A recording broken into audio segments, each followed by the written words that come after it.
congratulations to Oregon. They have a good football team, a lot of talent, very good schemes, and they played well. So they deserve credit for the win. But it was a pleasure to coach my team today. I had a lot of fun watching how hard they tried, how hard they competed, and how much they wanted to take a step forward, which I think they did. Our execution still has a ways to go, and mistakes can be eliminated, but it has to start with the mindset of coming to play an entire game, and we did. And that to me was, I can live with the things that have to be improved when kids try that hard and they're having that much fun and they're supporting each other the way they were.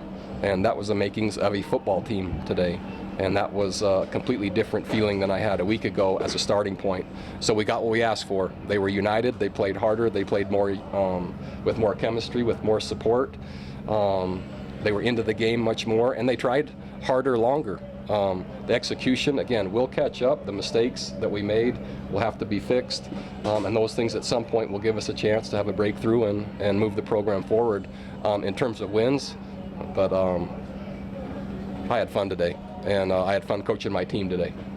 Talk about Albert Reed. Yeah, man, he's the epitome of what I want this team to look like. He ran hard, he ran physical, he made the right cuts, he wanted the ball more, he was knocking guys over, and he became someone we could rely on throughout the course of the game. And it kind of, the second half, it switched with just our ability to continue to hold on to the football and move it. So there's makings of a good football team here. Again, timing and urgency and trying to get all the execution and all the moving pieces caught up as fast as possible. If the heart and mindset and willingness will remain, which I think it will, we'll get the execution caught up at some point. And I'll continue to find the right schemes and strategies and young guys to put in and mix in here or there to patch some holes that we have that are getting exposed. How much of the problems on defense were the result of poor execution, and how much was it Oregon's speed and ability to take advantage of mistakes? I think it's both.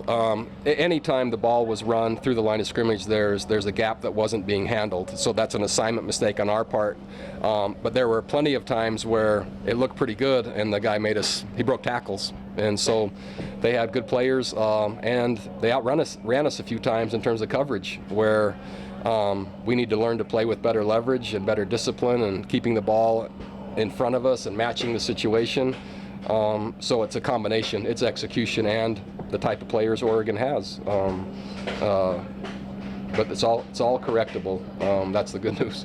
What did you see on 3rd and 36? And how much of a Oh, crap. did you feel like? Yeah, I didn't like that play very much.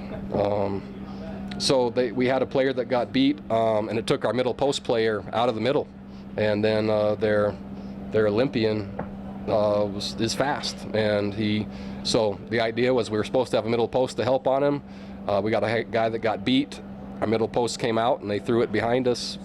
And again, those situations, until we get more experience and we get our execution to hold, those things won't happen. But right now they are happening, and so I got to just keep losing sleep to get them fixed. You cut your turnovers in half from the last game, but you have not forced a turnover. Yeah. We're currently not tackling physically enough or well enough, and nor are we executing our coverage well enough to take the ball away. It's just simple execution. So we're playing harder, but not necessarily more physical right now, and that's usually how you create turnovers. Some of the penalties you had were aggressive in nature. I know you don't want penalties, but can you live with those? No, those aren't the ones that I want. I mean, and I know there was, I think, 1 or 2 that were out of bounds, and they called one on the quarterback. I don't want those penalties. I want aggressive penalties. But when you talk about plays that are out of bounds or after the play, that's not what I'm talking about. And our team knows that, and they hurt us. What was the difference, you think, Bronco, in your running game this week? It had to be more than just health. Yeah, it's time.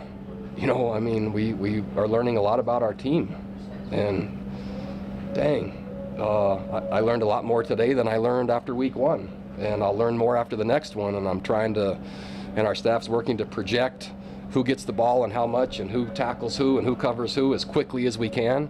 But really, before all that, their mindset of having to really enjoy playing the game and flying around out there and supporting each other has to be in place. And I'm a will before skill coach, and skill means execution. And today was a step forward from how hard we tried. The execution will catch up at some point, and I saw more signs of that in the run game today, but that was a target. We said that after last week that we wanted to see that more, and that running game looked much more like what I saw in fall camp. 6 sacks today was sometimes like coverage sacks, sometimes Kurt kind of ran into it. How did you feel about the offensive line playing that? Anytime there's that many, it's too many. And so again, we're the offensive line, those runs aren't happening by accident. We're blocking better right now for the run than the pass, and that's what showed today. So the intent is there, but the execution is not there. And I'm talking about the volume of passes we need to throw with protecting the quarterback. We can throw it right now and get sacked 6 times, but the running game stepped forward. So now we know there's more emphasis that has to be put there. While we keep the running game going, we have to get the pass protection fixed. Along the pass rush, one of the drops. Yep. Sometimes key ones that Saw that. early on. Saw that.